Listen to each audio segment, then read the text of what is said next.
This is a recession like no other. The UK has fallen into its largest recession on record. Had expected the bank to go even further than that. Supposedly most stable cryptocurrencies took a massive tumble. A recession, which for the poor is known as the time to save every single penny, but for the rich is known as the best time to build wealth. When stocks are down, we're going to be buying on balance. And only losers should fear recessions.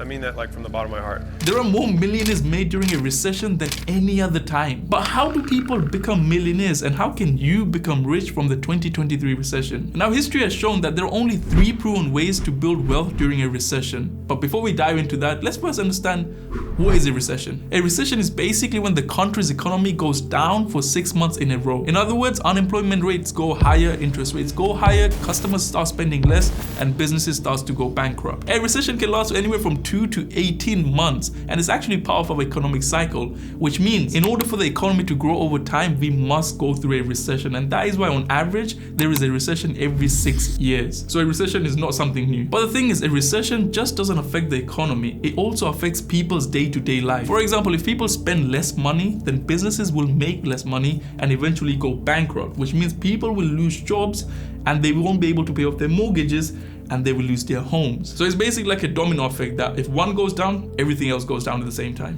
But during this exact time, there are plenty of opportunities for regular people to start building wealth. And so now let's dive into the 3 proven ways to build wealth in a recession without having to risk a bunch of money. The first way is by starting a business. What's a common thing between Microsoft, Uber, Airbnb, HP, and me? We all started during a recession. According to The Economist, 47% of millionaires are business owners. So although there are many businesses shutting down, starting a business right now can be really beneficial as you will have less competition, and this means you have a better chance of establishing your position in the market. Let's take Uber for example. During the 2008 recession, the US economy fell by 4.8% and unemployment reached to 10%, which is why people didn't have a lot of money to travel even through taxis, and that is when Uber decided to solve this problem. Uber just didn't solve the problem. They also started during a time when most businesses were pulling back on marketing and spending. So Uber decided to do the opposite, and they took the biggest market share in the global taxi industry. I started creating content in the 2020 recession as a hobby and eventually turned into a side hustle while having a job,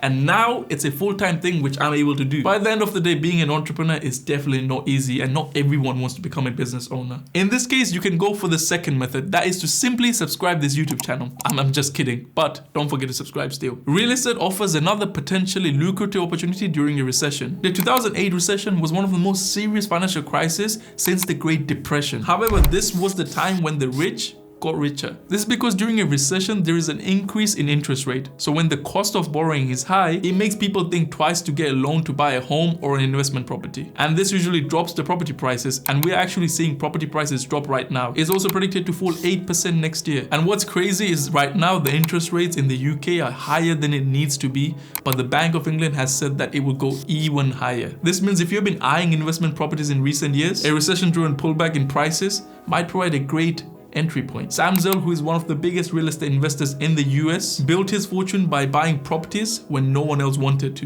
In 1973, when the economy went to a recession, the real estate market collapsed as many loans went to default. This is when Zell saw an opportunity and was able to acquire a portfolio of high-quality properties at a significant discount. Now, you may be a person who don't have tens of thousands of pounds or dollars to start investing in real estate. And that is when you can go with the third proven way to build wealth during a recession. Every investor wants to buy low and sell high. A stock market pullback during a recession is one of the best times to become greedy. That's the advice from Mr. Buffett. Just in the first 6 months of 2022, the S&P 500 fell by 20%, making it the worst first half performance since 1970. But when most people see the stock market red, they stop investing, and this is what differentiates the rich from the poor. One thing we have to understand is that the stock market has been around for a long time, and every time it's gone down, it's always gone back up. So if you're investing for the long term and you don't try and time the market, you will always make money in the stock market. Well, I would say 99% of the times, not always. Now, if you decided to invest in a single company like Tesla,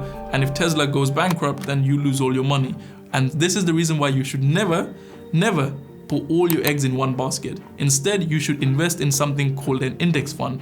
and the S&P 500 index is a great example. An index fund is basically a basket of stocks, so when you invest in an index fund, you're basically investing in all the companies which are in that basket. And the S&P 500 basically has the top 500 companies in the US in that index. And the S&P 500 has given an average return of 10% over the last 30 years. That's actually 10 times more, or probably more than that, of how much interest your banks give you from your savings account, on your savings account. And when you're investing in the S&P 500, you don't have to worry about one company going bankrupt because you have other 499 companies to make sure you don't lose all your money. The reason why Warren Buffett is the richest investor of all time, because he makes the most out of a recession. He made a profit of $3.7 billion from his investments in Goldman Sachs during the 2008 recession. So should you now wait until 2023 for the prices to tank even more, or should you start investing now? The way I'm doing it is by dollar cost averaging every month. I simply take £500 from my monthly income and put it into the S&P 500 automatically. I've shown a step-by-step guide of how to do this in this video, which you can go watch after this video. The dollar cost average strategy is the best investing strategy because it doesn't matter how the market's performing. All you're gonna do is every month make installments into your investments. And if you stick to this investing plan, then in the long run, you'll actually make higher returns than you sitting there and waiting for the right time to make a purchase from the stock market. In the last few months, I have dollar cost average around $50,000 into just crypto, and I'm looking to invest more into stocks and crypto throughout this recession. So the reason why I haven't added crypto into these 3 proven ways to get rich during a recession, because crypto is something new and it doesn't have a long history for us to actually see if you're going to be profitable or not. So if you want to take high risk, then sure, crypto is there. If you want more details about which cryptos I'm investing in and my opinion about crypto, then go watch this video. But before that, if you enjoy this video, don't forget to leave a like, subscribe, and turn the bell on so every time I upload, you get notified. And I will see you in another video. Take care and peace.